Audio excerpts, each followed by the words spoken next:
Hey friends, today I would like to share how you can achieve PKC flow using authorizer. So PKC flow is basically a proof key for code exchange. This is like a secure way of exchanging the token and getting the new one while using OAuth as a protocol.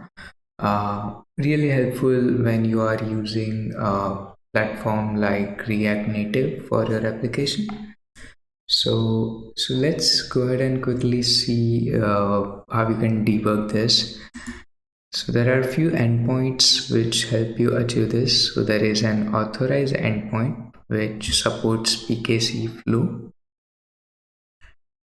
and it has few query parameters like client ID, redirect URI, response type, code challenge, state, scope, and response mode.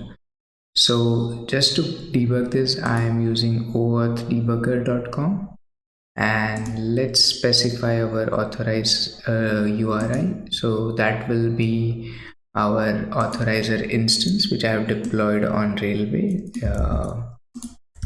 slash authorize. Client ID, I can get it from authorizer dashboard. Scope is OpenID, email, and profile. Now, this state and nonce is something that gets generated uniquely every time the request is made. And our response type should be code, and we want to use PKC flow. So there is this code verifier and code challenge which gets sent to our endpoint. Our response mode is query,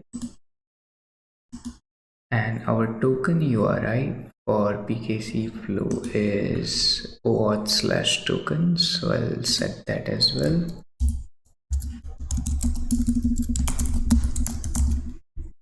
Let's send the request. It redirected me to authorizer. I'll log in over here, and as you can see, I was able to successfully perform this whole flow where I get access token, ID token, and and this was my request. So yeah, this OAuth flow with PKC works really well with authorizer. Consider using it. Thank you.